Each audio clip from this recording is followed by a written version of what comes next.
पांडव सेना के शंखनाद का कौरव सेना पर क्या असर हुआ, इसको हम आगे के श्लोकों में कहते हैं। सघोषो धार्तराष्ट्राणां हृदयानि व्यदारयत् नभश्च पृथिवीं चैव तुमुलो व्यनुनादयन्।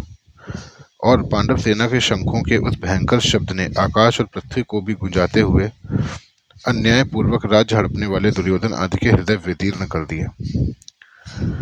सघोषो धार्तरा राष्ट्राणाम तुमुलो वेणुनादयन्। पांडव सेना की वह शंख ध्वनि इतनी विशाल, गहरी, ऊंची और भयंकर हुई कि उस ध्वनि प्रतिध्वनि से पृथ्वी और आकाश के बीच का भूभाग गूंज उठा। उस शब्द से अन्यायपूर्वक राज्य को हड़पने वालों के और उनकी सहायता के लिए उनके पक्ष में खड़े हुए राजाओं के हृदय विदीर्ण हो गए। तात्पर्य है कि हृदय को किसी अस्त्र शस्त्र से विदीर्ण करने से जैसी पीड़ा होती है, वैसी ही पीड़ा उनके हृदय में शंख ध्वनि से हो गई। उस शंख ध्वनि ने कौरव सेना के हृदय में युद्ध का जो उत्साह था, बल था, उसको कमजोर बना दिया, जिससे उनके हृदय में पांडव सेना का भय उत्पन्न हो गया। संजय ये बातें धृतराष्ट्र को सुना रहे हैं। धृतराष्ट्र के सामने ही संजय का धृतराष्ट्र के पुत्रों अथवा संबंधियों के हृदय विदीर्ण कर दिए, ऐसा कहना सभ्यतापूर्ण और युक्त संगत नहीं मालूम देता। इसलिए संजय को धार्तराष्ट्राणाम न कहकर तावकी नानाम, आपके पुत्रों अथवा संबंधियों के, ऐसा कहना चाहिए था, क्योंकि ऐसा कहना ही सभ्यता है। इस दृष्टि से यहाँ धार्तराष्ट्राणाम पद का अर्थ जिन्होंने अन्यायपूर्वक राज्य को धारण किया, ऐसा लेना ही युक्त संगत तथा सभ्यतापूर्ण मालूम देता है। अन्याय का पक्ष लेने से ही उनके हृदय विदीर्ण हो गए, इस दृष्टि से भी यह अर्थ लेना ही युक्त संगत मालूम देता है।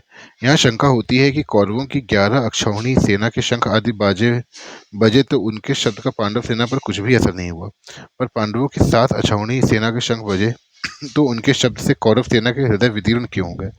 इसका समाधान यह है कि जिसके हृदय में अधर्म, पाप और अन्याय नहीं है, अर्थात जो धर्मपूर्वक अपने कर्तव्य का पालन करते हैं, उनका हृदय मजबूत होता है। उनके हृदय में भय नहीं होता, न्याय का पक्ष होने से उनमें उत्साह होता है, शूरवीरता होती है। पांडवों ने वनवास के पहले भी न्याय और धर्मपूर्वक राज्य किया था, और वनवास के बाद भी नियम के अनुसार कौरवों से न्यायपूर्वक राज्य मांगा था।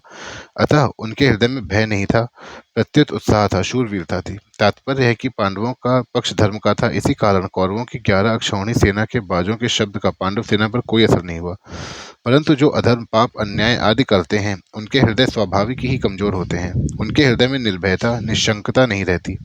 उनका खुद का किया पाप, अन्याय ही उनके हृदय को निर्बल बना देता है। अधर्म अधर्मी को खा जाता है। दुर्योधन आदि ने पांडवों को अन्यायपूर्वक मारने का बहुत प्रयास किया था।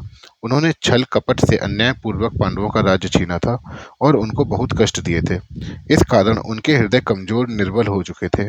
तात्पर्य है कि कौरवों का पक्ष अधर्म का था, इसलिए पांडवों के साथ अक्षौहिणी सेना की शंख ध्वनि से उनके हृदय विदीर्ण हो गए। उनमें बड़े जोर की पीड़ा हो गई। इस प्रसंग से साधक को सावधान हो जाना चाहिए कि उनके द्वारा अपने शरीर, वाणी, मन में से कभी भी कोई अन्याय और अधर्म का आचरण ना हो। अन्याय और अधर्म युक्त आचरण से मनुष्य का हृदय कमजोर, निर्बल हो जाता है। उसके हृदय में भय पैदा हो जाता है। उदाहरणार्थ, लंकाधिपति रावण से त्रिलोकी डरती थी। वही रावण जब सीता जी का हरण करने जाता है, तब भयभीत होकर इधर उधर देखता है। इसलिए साधक को चाहिए कि वह अन्याय, अधर्म युक्त आचरण कभी ना करे। धृतराष्ट्र ने पहले श्लोक में अपने और पांडु के पुत्रों के विषय में प्रश्न किया था। इसका उत्तर संजय ने दूसरे श्लोक से 19वें श्लोक तक दे दिया। अब संजय भगवत गीता के प्राकट्य का प्रसंग आगे के श्लोक से आरंभ करते हैं।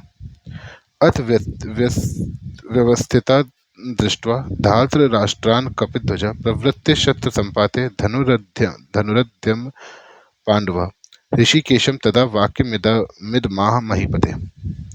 हे महीपति धृतराष्ट्र, अब शस्त्र चलाने की तैयारी हो ही रही थी कि उस समय अन्यायपूर्वक राज्य को धारण करने वाले राजाओं और उनके साथियों को व्यवस्थित रूप से सामने खड़े हुए देखकर कपिध्वज पांडुपुत्र अर्जुन ने अपना गांडीव धनुष उठा लिया और अंतर्यामी भगवान श्री कृष्ण से यह वचन बोले। अर्थ, इस पद का तात्पर्य है कि अब संजय भगवान श्री कृष्ण और अर्जुन के संवाद रूप भगवत गीता का आरंभ करते हैं। 18वें अध्याय के 74वें श्लोक में आए इति पद से यह संवाद समाप्त होता है। ऐसे ही भगवत गीता के उपदेश का आरंभ और उसके दूसरे अध्याय के 11वें श्लोक से होता है और 18वें अध्याय के 66वें श्लोक में यह उपदेश समाप्त होता है। प्रव्रते शस्त्र संपाते। यद्यपि पितामह भीष्म ने युद्धारंभ की घोषणा के लिए शंख नहीं बजाया था, प्रत्युत केवल दुर्योधन को प्रसन्न करने के लिए ही शंख बजाया था। तथापि कौरव और पांडव सेना ने उसको युद्धारंभ की घोषणा ही मान लिया और अपने अपने अस्त्र शस्त्र हाथ में उठाकर तैयार हो गए। इस तरह सेना को शस्त्र उठाए देखकर वीरता में भरकर अर्जुन ने भी अपना गांडीव धनुष हाथ में उठा लिया।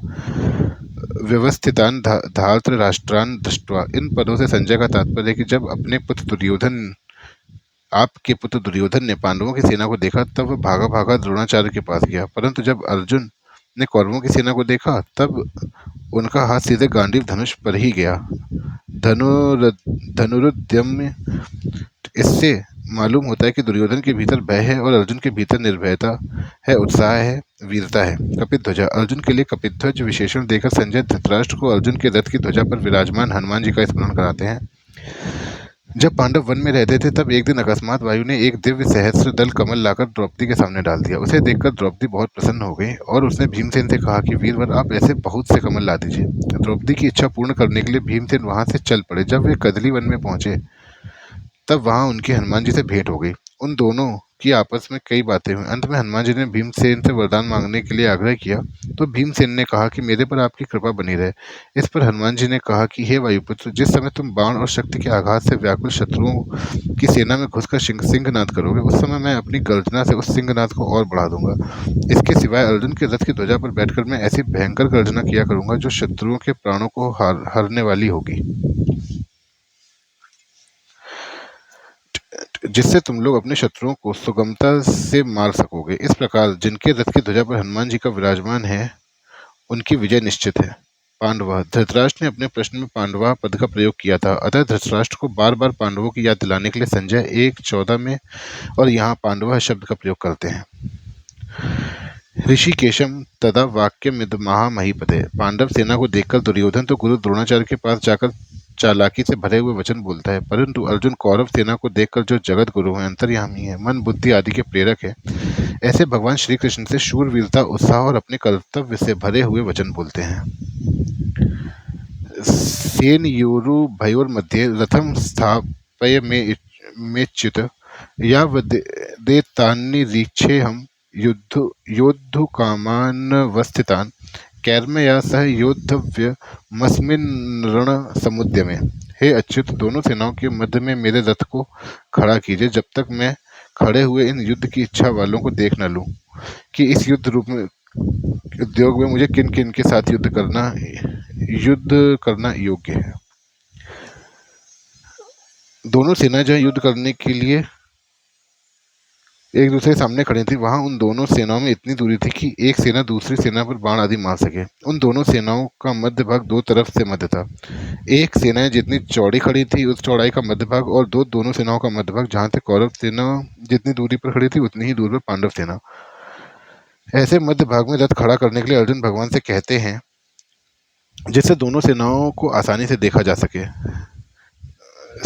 सेनयोरुभयोर मध्य पद गीता में 3 बार आया है। यहाँ 1:21 में, इसी अध्याय के 24वें श्लोक में और दूसरे अध्याय के 10वें श्लोक में।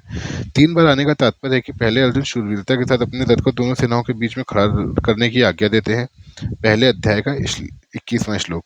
फिर भगवान दोनों सेनाओं के बीच में रथ को खड़ा करके कुरुवंशियों को देखने के लिए कहते हैं, पहले अध्याय का 24वां श्लोक। और अंत में दोनों सेनाओं के बीच में विषाद मग्न अर्जुन को गीता का उपदेश देते हैं, दूसरे अध्याय का 10वां श्लोक। इस प्रकार पहले अर्जुन में शूरवीरता थी, बीच में कुटुंबियों को देखने से मुंह के कारण उनकी युद्ध से उपरति हो गई और अंत में उनको भगवान से गीता का महान उपदेश प्राप्त हुआ, जिससे उनका मोह दूर हुआ। इससे यह भाव निकलता है कि मनुष्य जहाँ कहीं और जिस किसी परिस्थिति में स्थित है वहीं रहकर वह प्राप्त परिस्थिति का सदुपयोग करके निष्काम हो सकता है और वहीं उसको परमात्मा की प्राप्ति हो सकती है, कारण कि परमात्मा संपूर्ण परिस्थितियों में सदा एक रूप से रहते हैं। यावदेतान्निरीक्षेऽहं रणसमुद्यमे। दोनों सेनाओं के बीच में रथ कब तक खड़ा करें?